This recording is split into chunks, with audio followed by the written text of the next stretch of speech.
The global altars descend. While everyone else offers their most valuable possessions, desperate for a white light reward, I toss a single bag of spicy snacks onto the altar. The crowd around me sneers. Just another broke loser begging for attention. But then, the altar erupts with the highest tier red beam, and a mythic grade item that has never appeared before emerges from the light. All because I have awakened a unique grade ability, the Eye of Truth. It lets me see the coordinates and demands of every altar. As long as I offer exactly what each altar wants, I get the highest reward. But just a few hours ago, I was still a corporate slave, drained dry of every penny by my ex-girlfriend. She took the brand new Dior bag I bought her, then climbed into a shiny new Maybach. Walking down the street, I felt like the sky was about to fall. And then, the sky really did roar. A massive boom split the air, and countless altars rained down from above. In an instant, the whole world is bathed in purple light. Suddenly, a sharp pain stabs through my eyes. When I open them again, I see lines of text on a nearby altar. Text only I can read. Altar number 666, connected coordinate, the Endless Abyss. A colossal beast that has devoured all things dwells here. Endless ages have left it bored beyond words. Right now, it craves something that can deliver the ultimate taste shock. A crowd is forming around the altar. A chubby guy steps up. He throws his loaf of bread onto the altar. A moment later, a soft white light blooms from the altar. A glowing fruit then appears. The chubby guy starts panting in excitement and shoves the fruit straight into his mouth. The fat on his body melts away in seconds. He transforms into a chiseled, muscular hunk right before our eyes. The crowd loses their minds. They rush to throw their most valuable items onto the altars. Patek Philippe watches, gold, diamonds. The crazed crowd tosses everything in without a second thought. I watch the scene and almost shout out loud,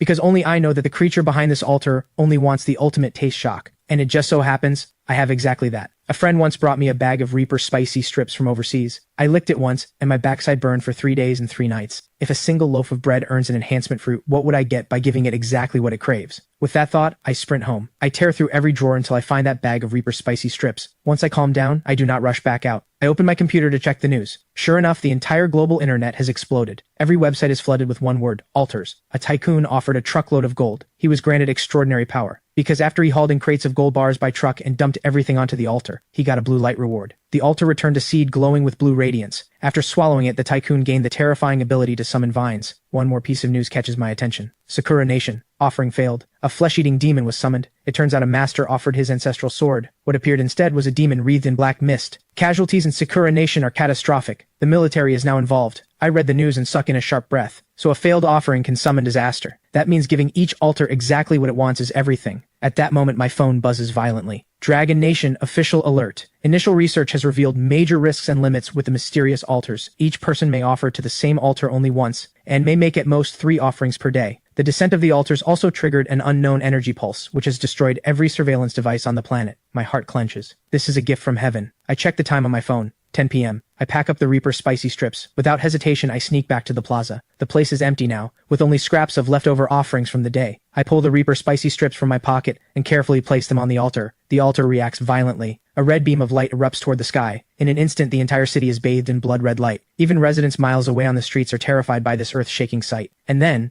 I see a massive jet-black egg materialize on the altar. I scoop it up immediately. Without pausing for a second, I vanish from the scene. At the same moment, alarms blare inside the headquarters of the Anomaly Affairs Bureau in the Dragon Nation capital. A stern-faced man demands, "Have we locked the coordinates?" "Reporting, General. Based on the data we collected, we have narrowed down the general area. The location on the map is exactly where I am. The Western District of Riverside City, Dragon Nation. Designate this area as an S-level observation zone immediately. Notify the Riverside City branch. Spare no cost. Find out what that red light was." By now, I have already made it back home. Looking at the giant egg in my arms, I am genuinely puzzled. What is this thing? I cannot exactly crack it open and make golden fried rice. Suddenly, a line of text appears on the shell. Abyssal Dragon Egg. Grade Mythic. Once hatched, the owner gains an abyssal dragon as a companion. Its power rivals that of gods. Reading this, I am thrilled. Anyone who plays games knows Mythic is the highest grade of all. The Reaper spicy strips really did not let me down. Then I realized something strange. Why can my eyes also analyze the rewards from the altar? I rush to the bathroom and stare hard at myself in the mirror. A line of text appears.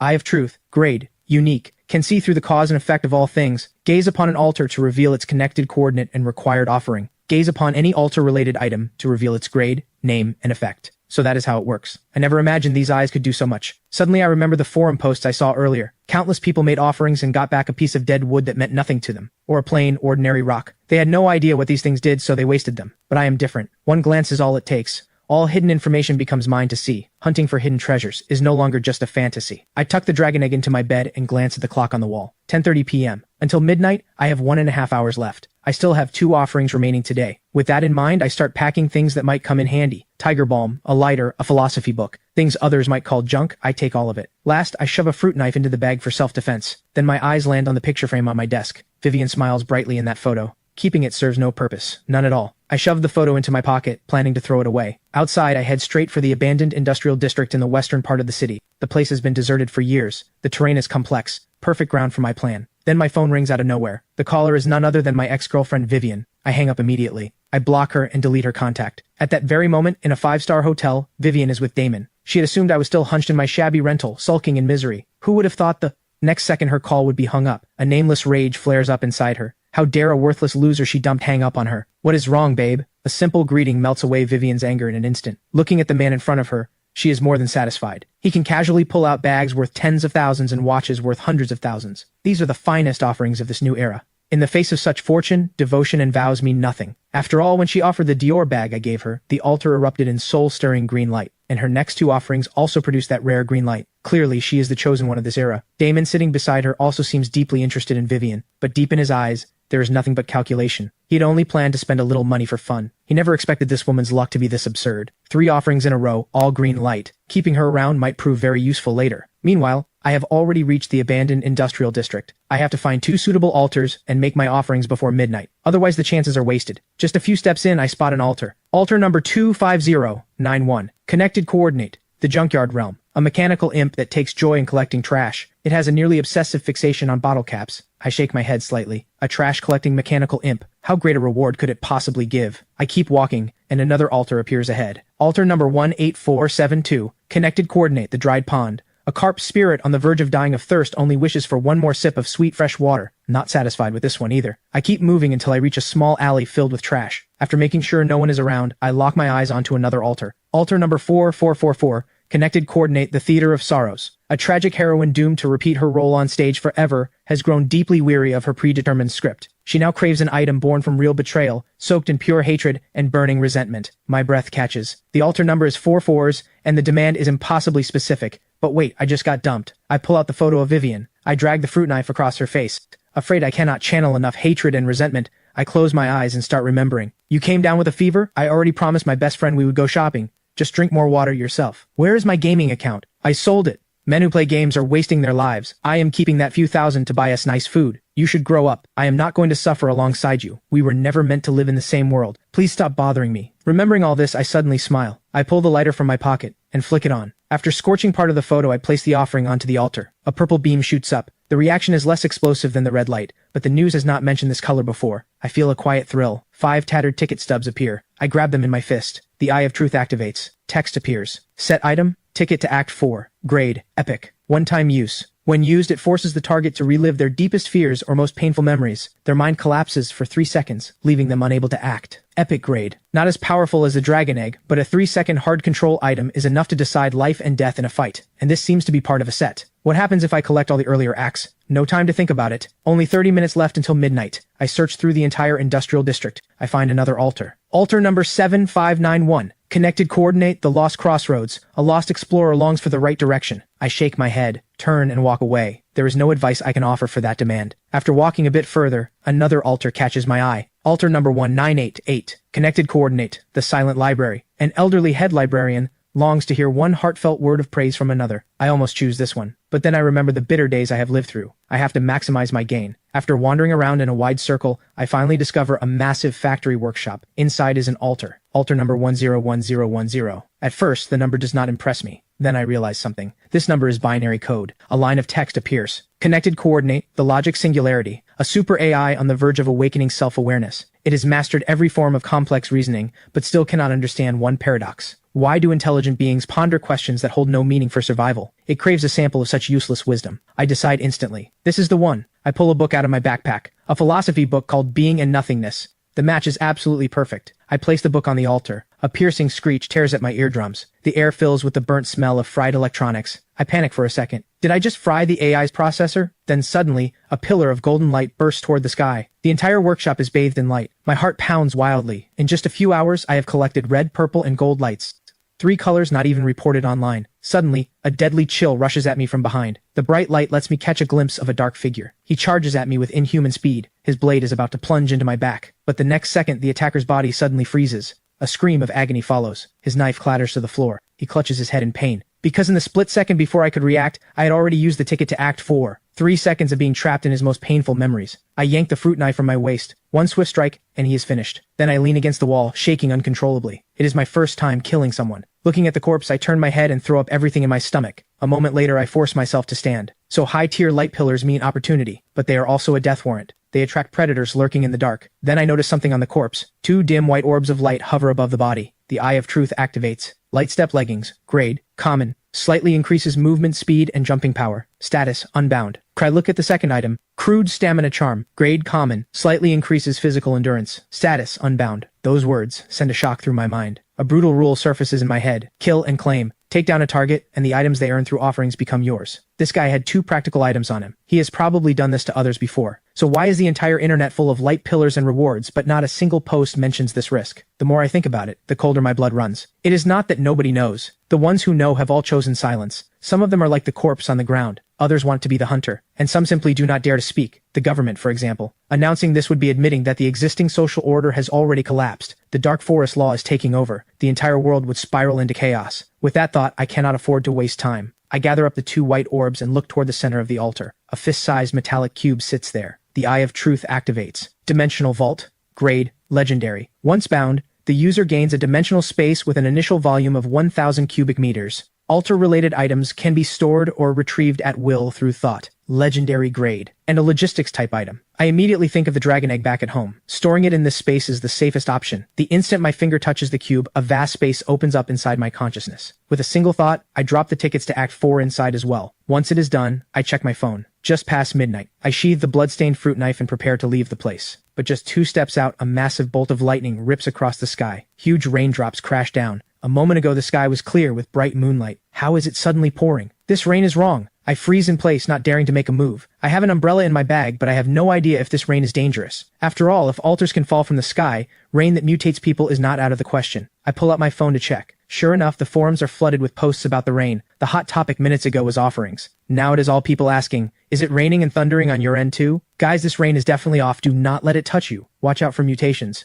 Oh no, I got rained on. I have never even held a girl's hand. Please do not turn me into a zombie. Post refresh at lightning speed, and my heart sinks bit by bit. If this rain really does infect people, the consequences are unthinkable. Before I can come up with a plan, a red flagged post makes my heart drop. Holy crap, something huge just happened. The altars are gone. After collecting the red, purple, and gold lights, 3 colors that have never appeared online, I had been getting ready to head home. Then the clear moonlit sky suddenly turned into a downpour. The forums are flooded with posts about the rain, refreshing faster than I can read. But the most alarming post is not about the rain. It is the red-flagged headline. Something big is happening. The altars are gone. I whip my head around to check. Sure enough, the altar behind me has vanished. And to my horror, the corpse from before is also gone. But I am certain no one has been here. The only explanation is the rain. When it falls, the altars disappear. It also washes away every trace of the previous day. Combined with the destruction of all surveillance equipment worldwide, this is the perfect environment for murder and theft. Since the rain itself is harmless, I pull out my umbrella and head home. Not long after I leave, the Anomaly Affairs Bureau arrives at the scene. They quickly locate the workshop where the altar had been. Commander Ryan immediately turns toward the back of his team. A young woman in her 20s steps forward. After her offering yesterday, she gained an ability. Energy Rewind. It lets her sense the residual energy fluctuations in a space. The higher the tier, the clearer the trace. Agent Emily closes her eyes and starts to feel. Suddenly, she lets out a stifled gasp and stumbles backward. Ryan catches her instantly. What is it? Emily breathes hard, her voice trembling. This is completely different from the previous scene. That one was a firefly. This is bright as daylight, warm as the sun. A team member cannot help but speak up. Could it be gold light? Ryan's face turns grave instantly. Lock down this area. Conduct a thorough sweep. Report this to headquarters immediately. Tell them I suspect a monster beyond imagination is hiding here. Meanwhile, the moment I get home, I move the dragon egg into the dimensional space. From now on, I never have to worry about it being discovered. If the hatched dragon could fit in there too, that would be ideal. But first, I need to figure out how to hatch it. I remember the blood binding rituals from movies. I decide to try it. I squeeze a drop of blood onto the shell. Suddenly, a line of small text appears on the egg. Hatching condition, absorb a sufficient amount of blood. Close to what I expected, but my own blood will never be enough. I will have to figure something out tomorrow. After all, my mind has been wound tight all day, and exhaustion is catching up. I fall asleep quickly. At 5 a.m., a piercing alarm jolts me awake. The altars have refreshed for real. I open my phone and check the forums. A few conclusions emerge quickly. The pre-dawn gray rain causes no harm to the body. It stops at 5 a.m., sharp, and the altars refresh at that same moment. I plan to head out for breakfast and at the same time, think about where to find enough blood. I order a bowl of noodles at a small restaurant. I open the forums on my phone. Today every topic revolves around offerings.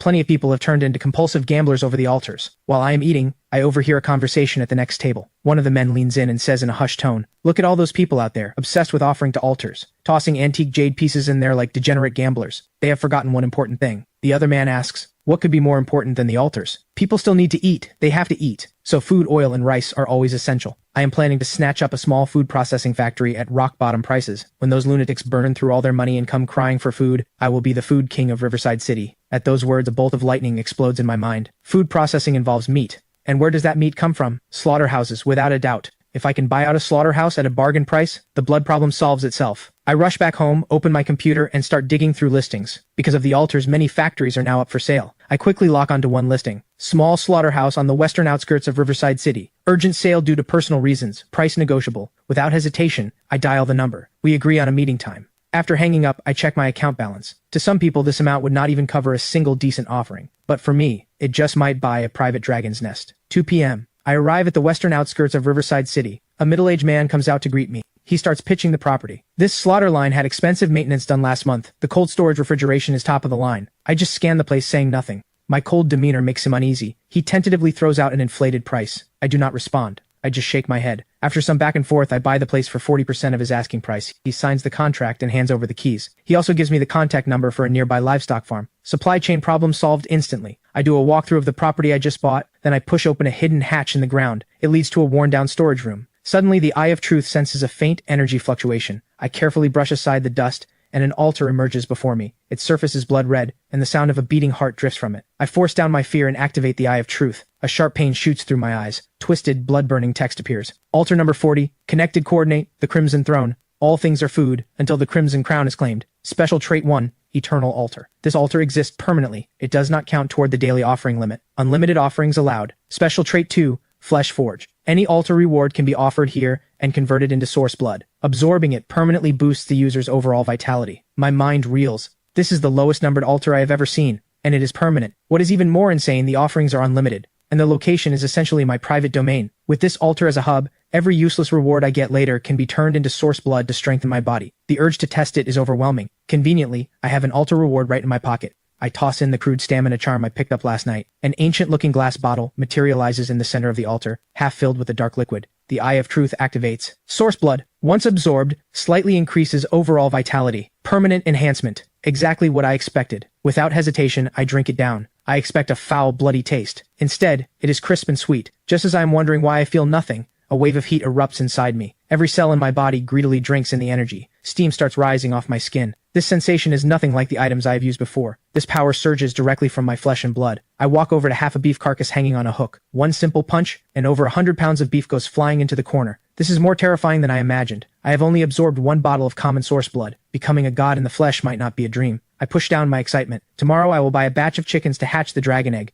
But right now, I need to collect the reward items nobody wants. Countless people have spent fortunes on offerings, only to receive garbage. Those are exactly my target. Gambling is risky. Picking up trash is not. That afternoon, I get in touch with a livestock farm owner, only to run into a new problem. Buying a batch of chickens costs money, and the slaughterhouse purchase has drained my savings. The new era has arrived, but currency still moves the world. So I decide to go on a scavenging run first, and see if I can find any treasures. Now that I have the exclusive Crimson Throne altar, I start hunting for more altars to use up my daily offering limit. But unexpectedly, the moment I reach the wet market, a piercing scream rips through the air ahead. A humanoid creature in tattered monk robes is tearing into a passerby. I immediately activate the Eye of Truth. The carnivore monk, Wrathful One. Ordinary calamity. Falsely accused of stealing and eating mutton, he was beaten to death. He was a temple guard. He hates everything connected to meat offerings. It clicks immediately. Some genius offered meat to an altar and summoned this calamity beast, walking straight into the line of fire. Suddenly, several off-road vehicles roar in. Doors slam open and figures leap out. At the front is Commander Ryan of the Anomaly Affairs Bureau. His face is grim as he barks orders. The scene is locked down within seconds. The crowd is quickly evacuated, but I stay close, not leaving. Ryan glances back at the woman behind him. Commander Ryan, the energy fluctuation is very strong. Be careful. Emily's expression is serious.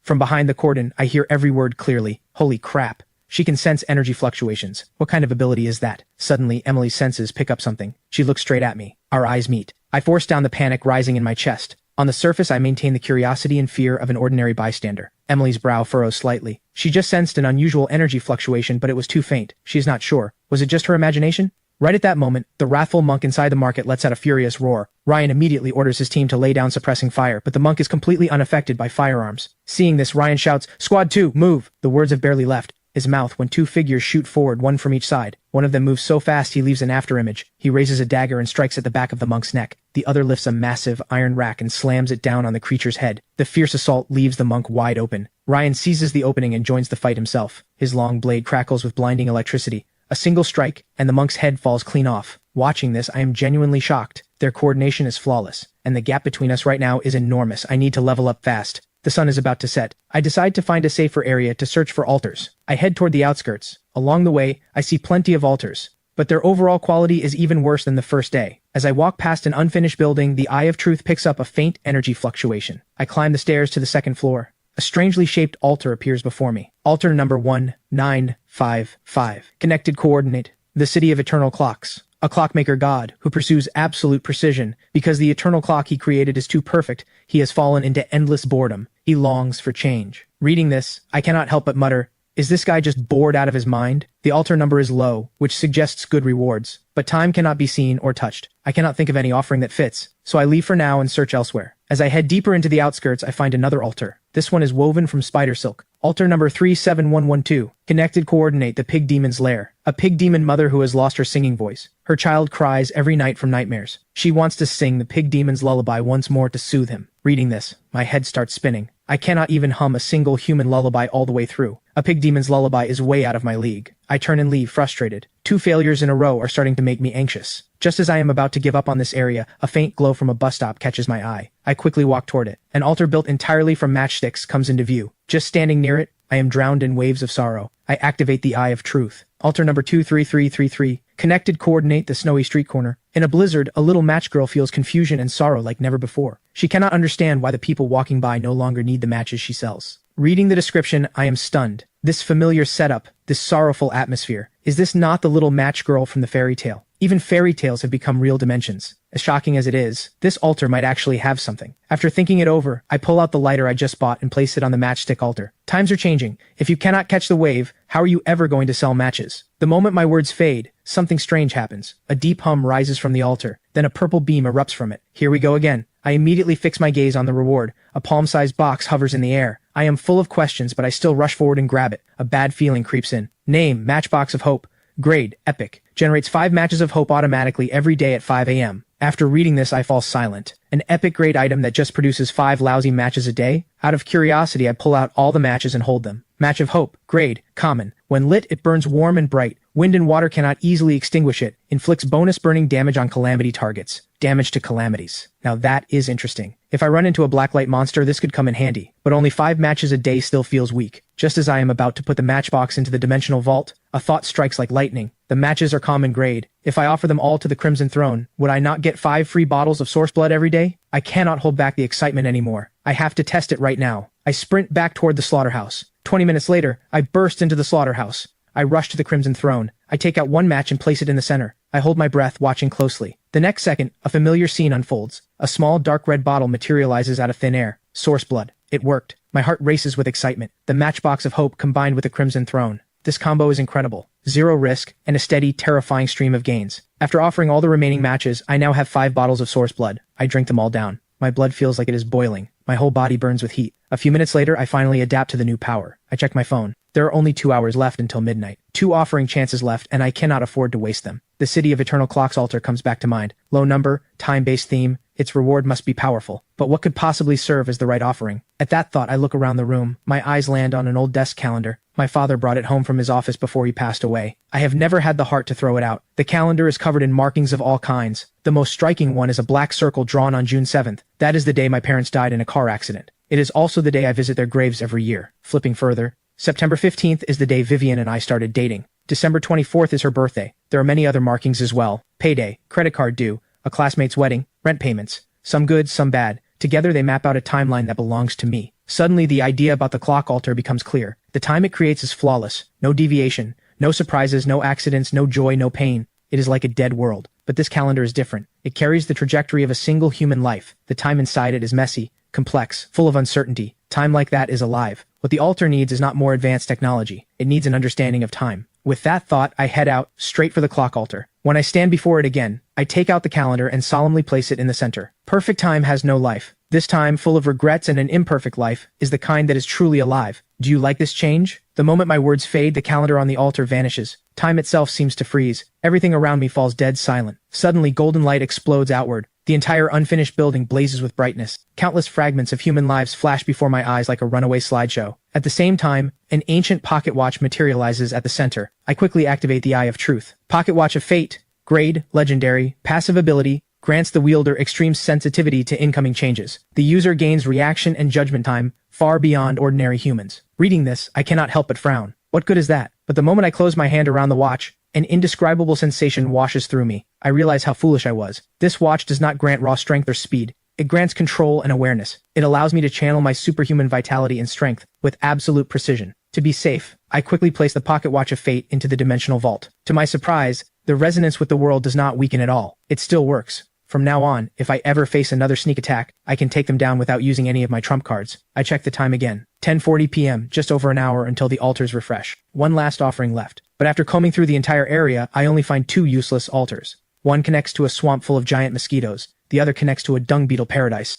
Suddenly, faint shouting and cursing drifts in from the distance. There are other people here? I instantly go on alert. Crouching low, I sneak forward. In an open storage yard, two groups of people are facing off. Right beside them stands an altar glowing with soft pink light, shaped like a delicate, slender hand. My heart pounds against my will. This altar looks anything but ordinary. I activate the Eye of Truth, and look. Altar number 9269. Connected coordinate, the Palace of Bliss. A succubus queen who has fought countless battles, numb to ordinary pleasure. She craves a physical stimulation that can shake the soul. Reading this, I suck in a sharp breath. The altar number is low, but the description is, well, a bit unconventional. Then I instinctively pat my backpack and remember one item I have inside. That is a perfect match. At that moment, the situation in the yard shifts. On one side stands a bald man wearing a thick gold chain, backed by more than a dozen thugs. The other side only has 4 people. At the front is a tall, striking woman. The bald thug sneers and steps forward. Do not make us do this the hard way. You have the nerve to steal from my brothers? Hand it over now, throw in a few extra treasures, and maybe we will let you live. But the woman across from him just spits out one cold word. Get lost. The bald man flies into rage.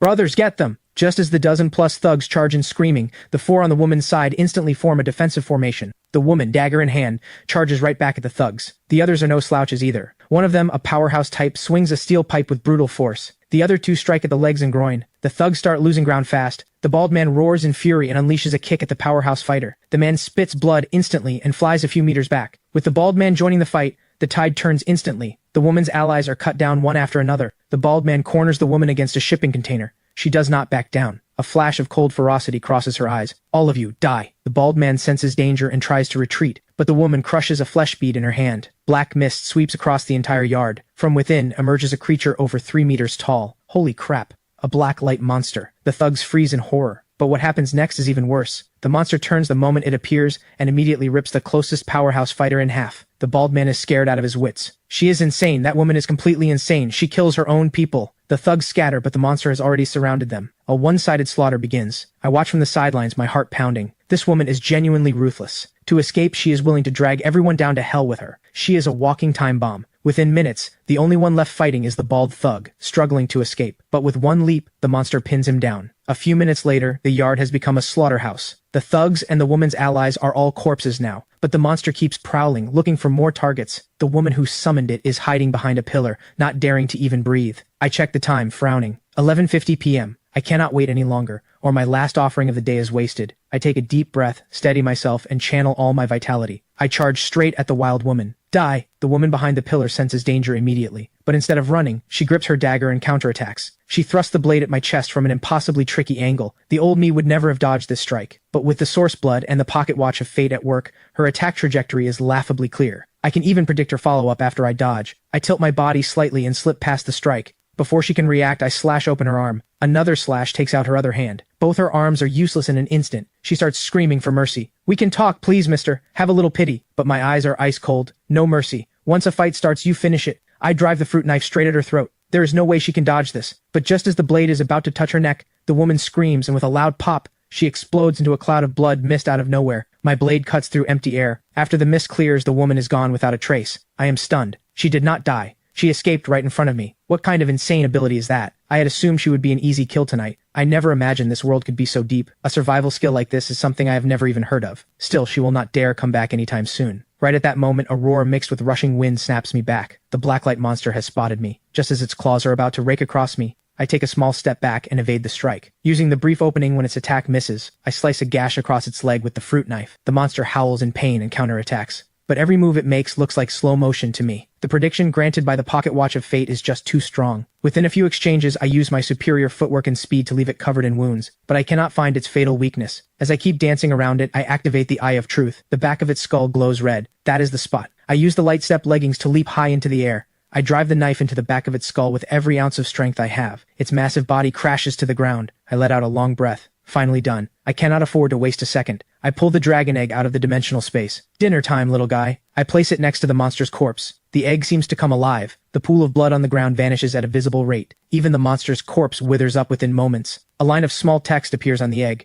Hatching progress, 2%. My heart races with excitement. The breeding strategy works. I am thrilled. I place the dragon egg back at the spot where the two groups fought. Within moments, the egg drains every drop of blood from the ground. A few scattered orbs of light pop up beside the corpses. I scan them briefly. Nothing valuable. I toss them all into the dimensional vault. Once I get back, I will convert them into source blood. This haul is a jackpot. With everything done, I turn my eyes toward the seductive succubus altar. Craving stimulation, my succubus queen? Then feel the charm of fire and ice. I pull out the tiger balm. I place it on the altar. The jade hand seems to come alive. A purple light quickly wraps around me. With a stimulant this intense, I figured it would at least trigger a red mythic light, but all I get is purple. Looks like this queen has seen way too much in her time. But the next second, something strange happens. The purple energy does not fade. Instead, it gathers on the altar into a human shape. A blurry figure slowly emerges. I instinctively grip my knife, but what appears is a stunning female figure with a perfect body. A pair of delicate little demon horns sit on her head. Behind her, a tail with a heart-shaped tip sways gently. A living, breathing succubus. Her dreamy gaze locks onto me. Mortal,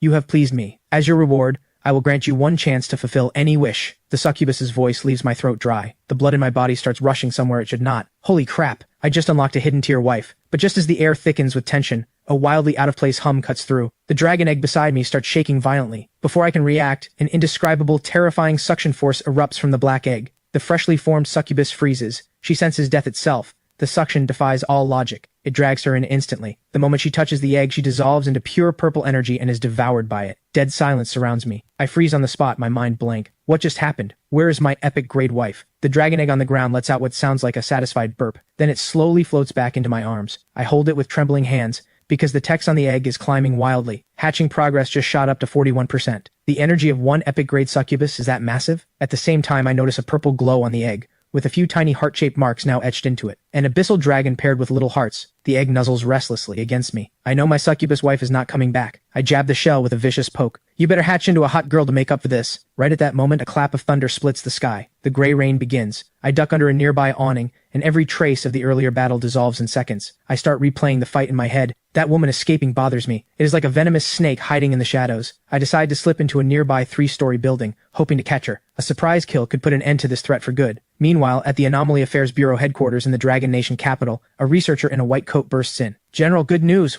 We have cracked the secret of the Gray Rain. General Lee looks up in disbelief. Tell me everything. Professor Carter takes a deep breath. We analyzed an unknown active substance in the rain. It is harmless to the human body, but it temporarily disables superhuman abilities. What? General Lee freezes. Every senior officer in the command center wears an expression of shock. Professor Carter barrels on, his words tumbling out. Only after the rain fully evaporates do abilities return. That means between midnight and 5 a.m. During those exact hours, any so-called powerful sacrificer who gets touched by the rain reverts to normal. Just an ordinary human. General Lee's eyes flash with realization. If that is truly the case, then we can use the rainy nights to capture sacrificers who have slipped out of our control. Professor Carter adds, the rain itself cannot be stored, but if we can extract the active substance, we can develop suppressants or high-pressure water cannons. If they pull this off, it will be the sharpest weapon in their hands. Inside the abandoned building, I scroll through the forums while waiting for that woman. Suddenly, a post flashes by. Shocking secret, do not go outside when it rains. You will turn back into a mortal. When I tap on it, the post is already gone. I immediately sense it was deliberately deleted. If this is true, that means the crazy woman cannot escape into blood mist while it rains. But then a wave of unease hits me. Does that mean I would be affected too? If I revert to a mortal, then forget about hunting anyone. Then I remember the source blood from the Crimson Throne. The description says permanently solidified. That means it is not a temporary buff, not equipment.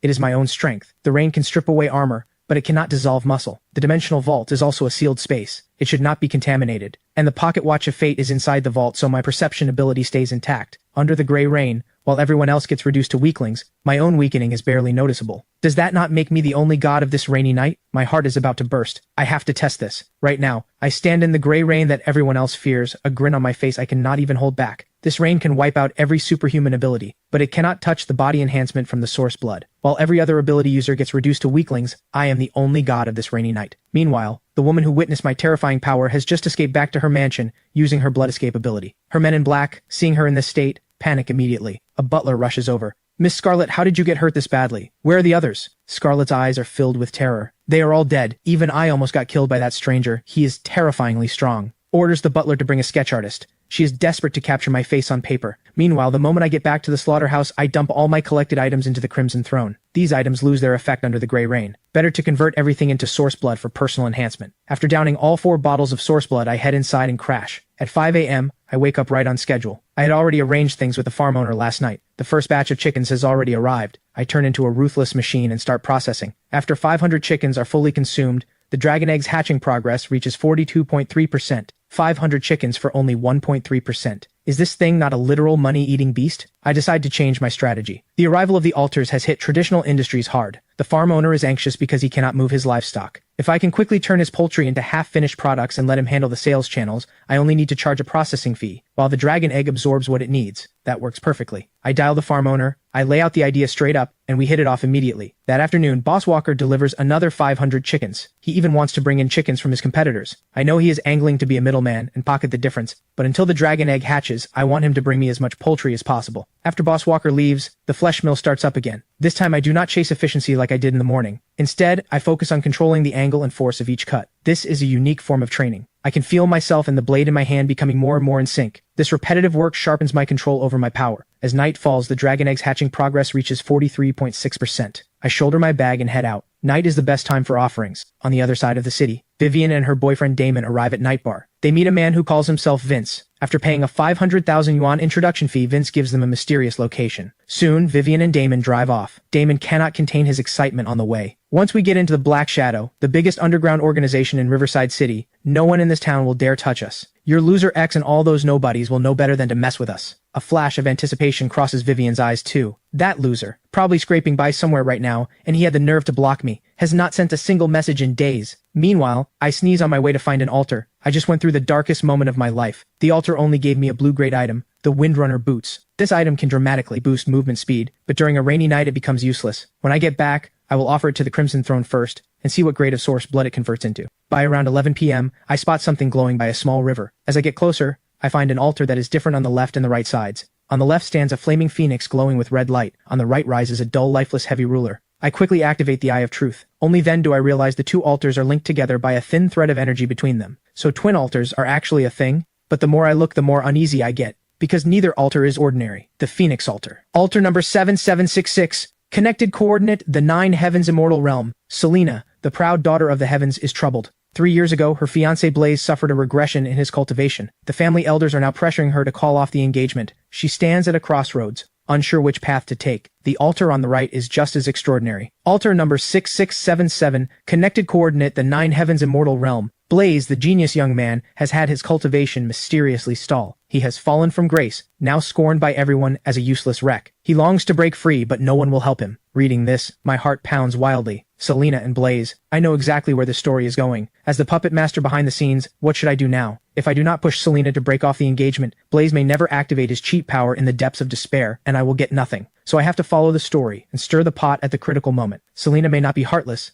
but the pressure from her family has already planted the seed of breaking it off. So let this breakup come even more violently. Driving Blaze to the edge maximizes the reward. I quickly grab a pen and paper and start fanning the flames. Selena, how can a phoenix flock with sparrows? The path of cultivation is brutal. He can no longer keep pace with you. To reach the summit, you must first cut what holds you back. I place the paper into the phoenix altar. The altar produces a gentle suction, and the paper vanishes. A vision screen suddenly appears on the altar. Selena is sobbing uncontrollably, clutching her engagement token from Blaze. Outside her door, the family elder's cold voice rings out impatiently. Selena, stop being stubborn. The ancestors have decided. The Blaze family is no longer worthy of marrying into the Nalan family. She bites her lip hard. At that moment, a red feather flies in through the window and lands on her hand, carrying a slip of paper. After reading what is written on it, she suddenly trembles and whispers to herself, "How can a phoenix flock with sparrows?" The confusion in her eyes vanishes. Her phoenix bloodline begins to boil. She crushes the jade pendant in her hand and walks off with the elder, heading to the Blaze household without looking back. When the vision fades from the altar, I have officially become the mastermind behind the breakup. But no reward appears on the altar. Does the system require both sides to play out first? I turn my eyes to the heavy ruler altar. I pick up the pen again and write another message. A tiger on flat ground does not bow, just waiting for the wind to rise and laugh at the mountains and rivers. Fortunes rise and fall, never look down on a poor young man.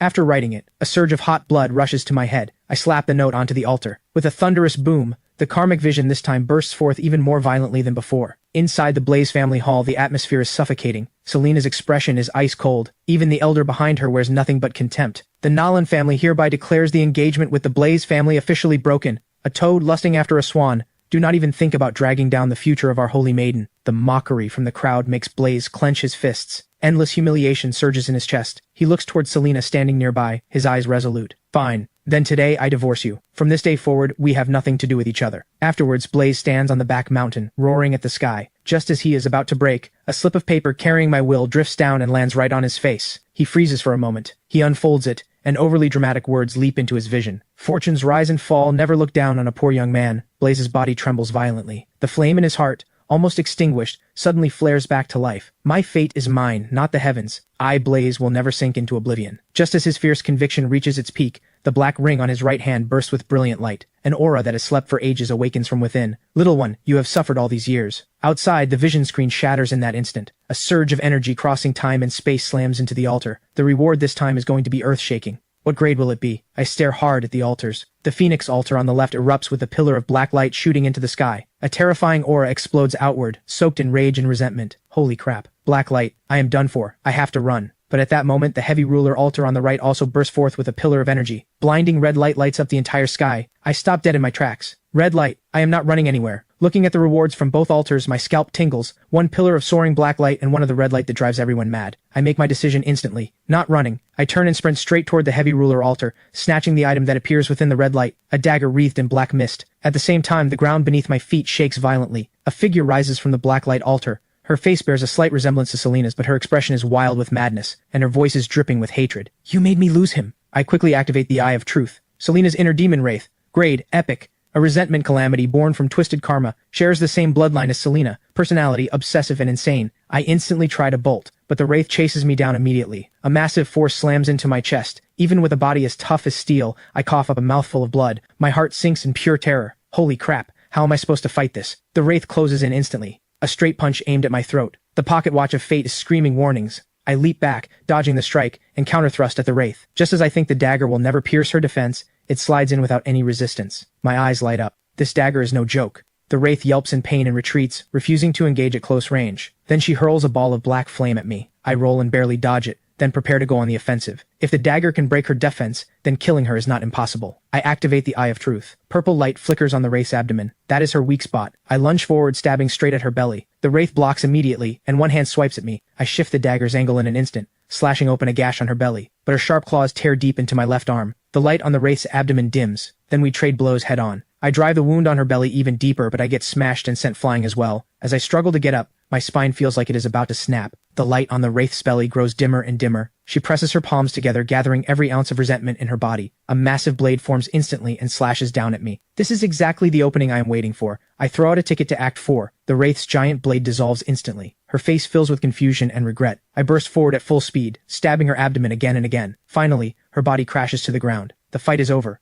My whole body is covered in wounds. My left arm and ribs are all broken. Even so, I do not forget the dragon egg. I take it out and quickly direct it to absorb the black blood on the ground. The hatching progress climbs rapidly, finally stopping at 49.6%. At the same time, the Eye of Truth catches something odd. The lingering resentment in the air does not dissipate. Instead, it all gathers into the black dagger. Only then do I remember I have not checked its properties yet. With the Eye of Truth active, the dagger's information appears before me. Soul Dagger Basic. Growth progress 97 points. Grade, growth type mythic, can devour souls, resentment, and fear to nourish itself. The wielder gains massive resistance to mental corruption. A flash of joy crosses my eyes. Another mythic grade item, and it resists mental attacks too. This is exactly what I have been missing. Source blood can boost my stats to terrifying levels, but if I get mind controlled into a vegetable, even the strongest stats can be ground down to nothing. This dagger fills exactly that gap. After resting, I recover a bit of strength. I check my phone. 11:40 to 5 p.m., I drag my battered body limping toward the slaughterhouse. At the same time, 3 off-road vehicles are speeding toward this location. Commander Ryan in the passenger seat has a grim, dark expression. The past 2 days have nearly driven them mad. First the terrifying red light in the city center,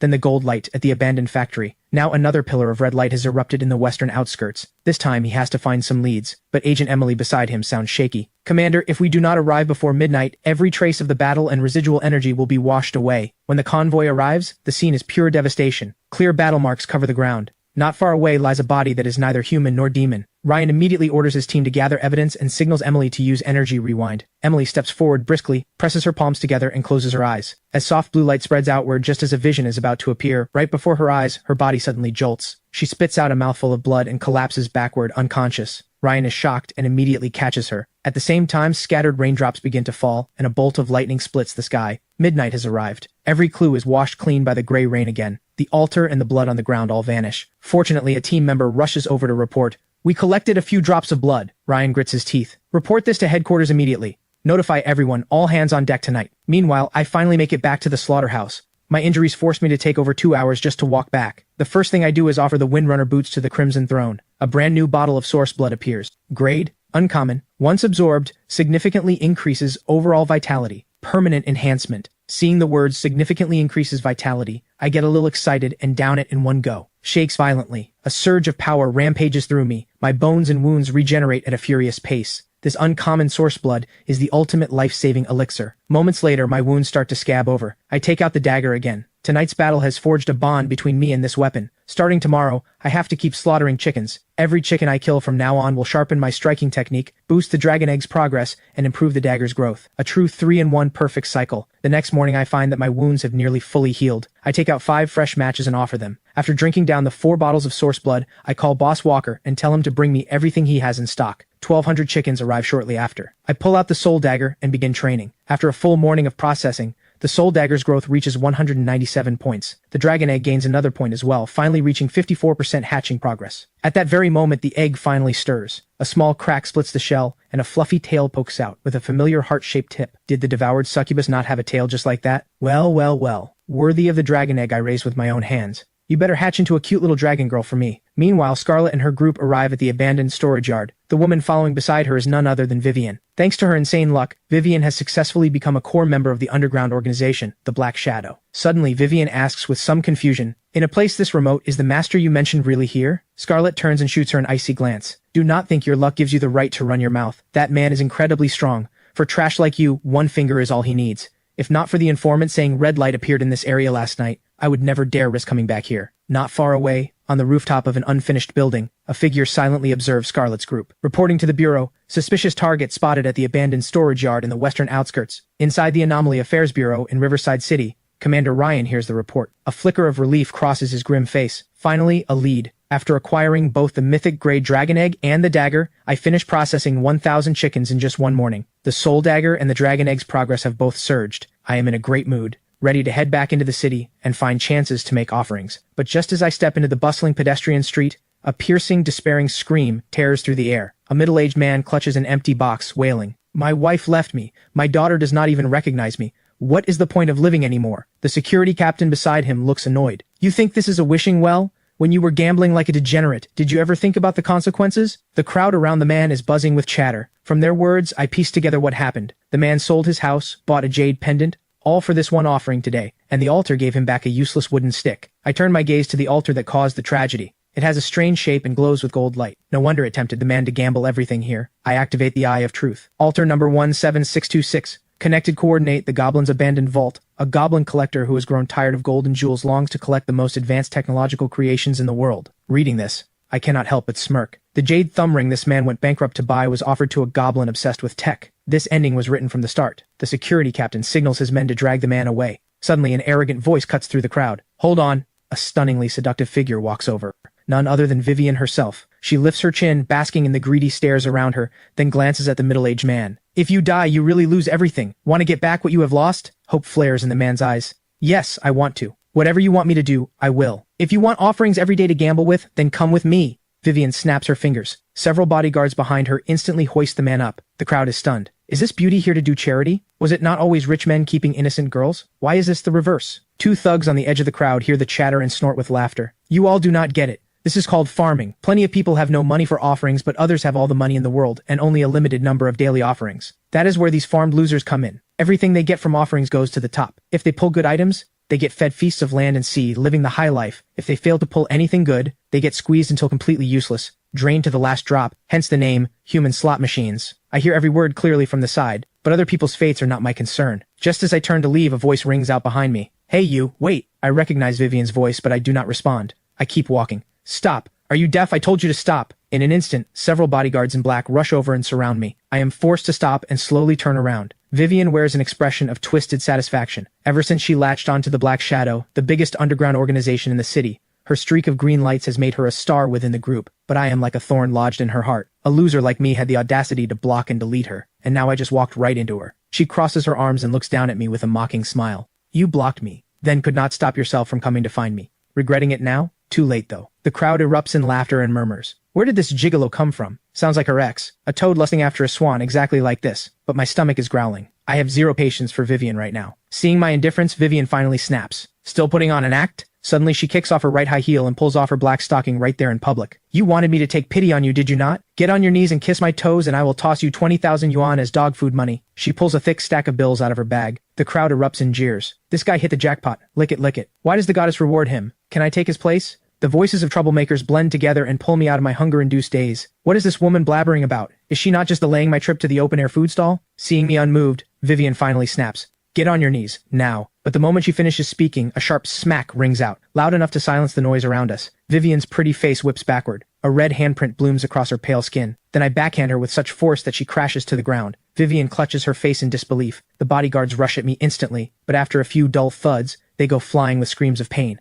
I walk over to the trembling Vivian and shoot her a contemptuous look. You wish. Then I stride off without another glance. The crowd watches me leave in stunned silence. At that moment, a man in the crowd quickly pulls out his phone to report. Target Peacock has just had a violent confrontation on the pedestrian street. Ever since Scarlett and Vivian appeared at the abandoned storage yard, they had been on the Anomaly Affairs Bureau's radar. Peacock is Vivian's codename, and the undercover scouts monitor every move she makes. The man continues his report. The other party seems to be her ex-boyfriend, and he has serious combat skills. Took down those bodyguards like it was a game. Inside the Anomaly Affairs Bureau, Ryan hears the report and just says, got it. Minor scuffle. Log it. Keep observing. But Emily, who is studying files nearby, suddenly speaks up. Wait. She stares at the photo sent in by the informant. My figure in the picture is blurry, but something about it feels familiar to her. Ryan stops what he is doing instantly and looks over. Are you sure you have seen him before? But no matter how hard Emily tries to remember, nothing comes to mind. Maybe she has just been under too much pressure lately. Ryan's eyes flicker as he stares at the screen. Send 2 people to look into Vivian's ex-boyfriend. Run a check on him. Sending bodyguards flying like that means he has gotten some real solid power from the altars. Meanwhile, I head toward the familiar open-air food stall. The place is just as it always was, packed with people and full of life. I find an empty seat and order a few of my favorite dishes. Just then,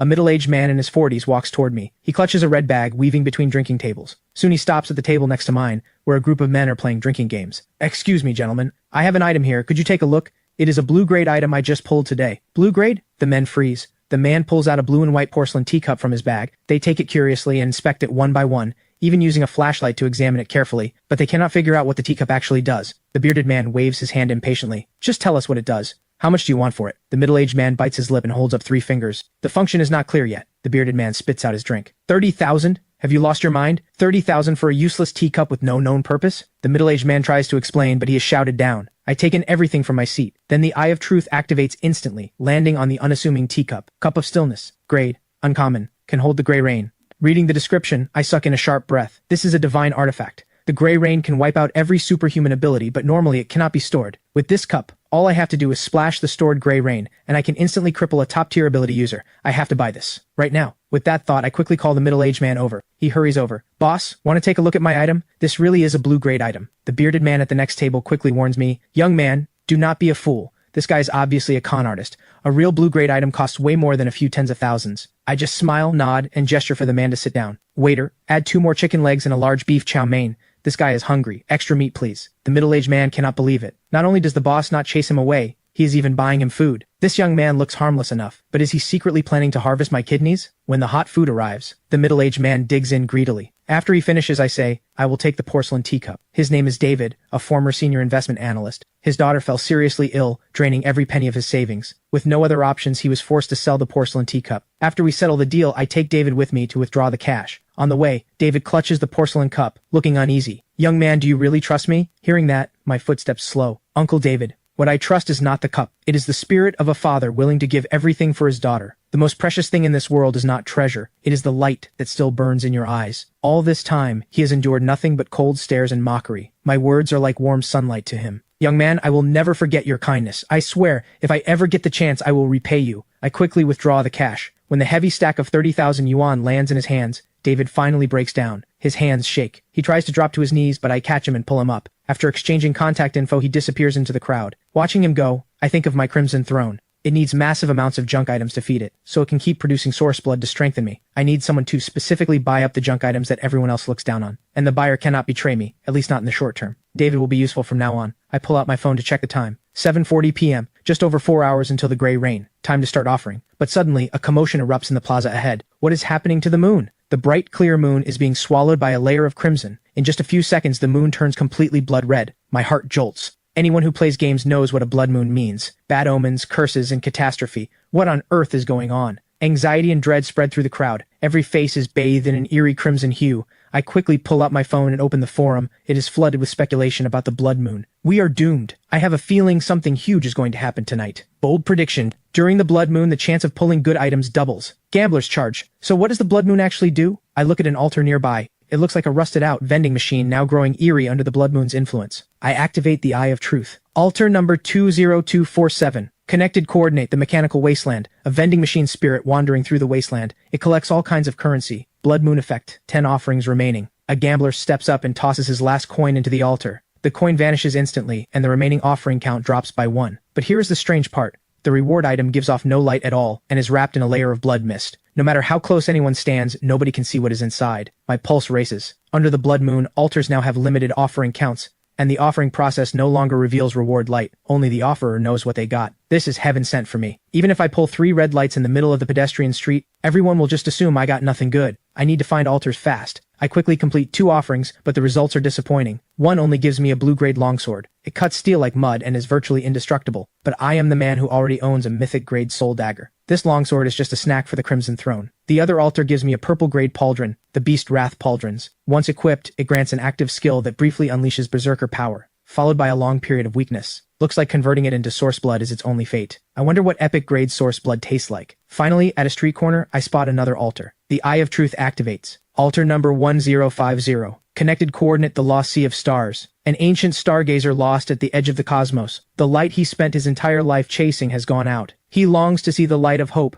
just one more time. Remaining offerings 7. Reading the request. My first thought is the match of hope. But today's matches have all been offered to the Crimson Throne, and ordinary matches and lighters lack the meaning of hope. I dig through all my pockets and only find the receipt printed at the ATM earlier. For David, this slip of paper is his daughter's chance to live, a chance at hope. It is also proof of a young man extending a hand to a stranger. Is this not the eternal light of human kindness itself? With a willingness to try, I place the slip of paper at the center of the altar. A deeply comforted sigh echoes in my ears. Then, an unremarkable 5-pointed star appears on the altar. The Eye of Truth activates. Star of Hope. Grade. Legendary. One-time consumable. Activates automatically the moment the holder dies. Restores the holder's flesh and soul, reviving them at full state. My eyes go wide. Holy crap. A revive token. This is a true last resort lifesaver. This is so far beyond what logic can measure. I store the Star of Hope in the dimensional space and pick up the pace heading back. On the way home, I scroll through the forum and notice something off. A popular altar near us just shattered after repeated offerings. The post includes a blurry photo. What was once a fully intact altar is now nothing but broken stones on the ground. The comment section explodes. Holy crap, altars can break?